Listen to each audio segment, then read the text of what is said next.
Assalamualaikum warahmatullahi wabarakatuh. Selamat pagi, kawan-kawan. Pada sesi kali ini saya akan melanjutkan untuk menjelaskan mengenai analisis inferensial. Analisis inferensial adalah analisis di mana kita dapat melakukan suatu penarikan kesimpulan atau inferensi tentang suatu karakteristik populasi dengan menggunakan informasi dari sampel yang diambil dari populasi tersebut. Cara pengambilan kesimpulan dapat dengan estimasi atau tes hipotesis.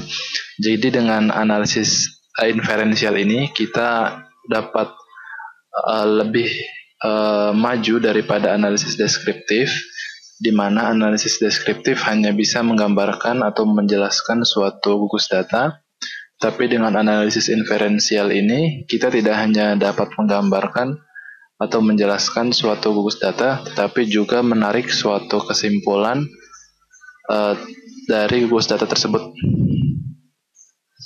Nah, estimasi mengadakan estimasi tentang parameter hasil pengukuran atau perhitungan dari populasi dengan melakukan penyelidikan terhadap sampel yang diambil secara random dan proporsional.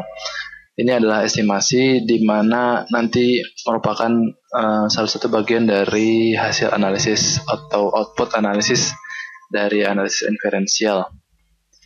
Uji hipotesis merupakan pengujian kemaknaan statistik dan kuantifikasi besarnya pengaruh variasi pencuplikan terhadap hasil yang teramati dari sebuah penelitian. Jadi uji hipotesis ini merupakan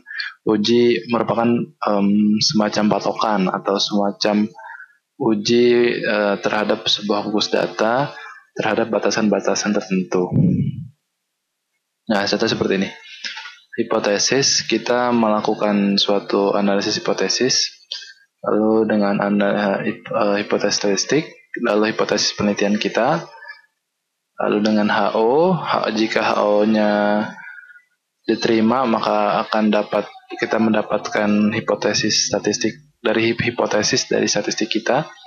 Jika HO-nya ditolak maka kita bandingkan dengan H hitung.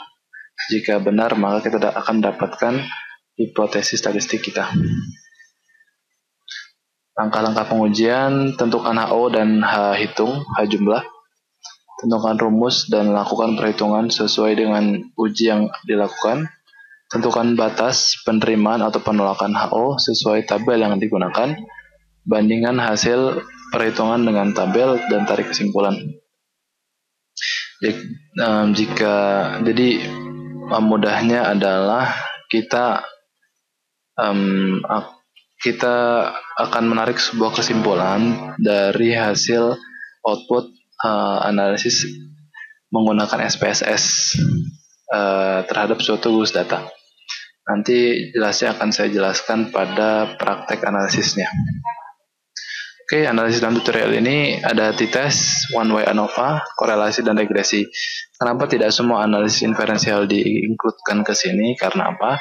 Karena analisis inferensial digunakan biasanya untuk advanced user atau pengguna yang sudah pakar, sehingga dia dapat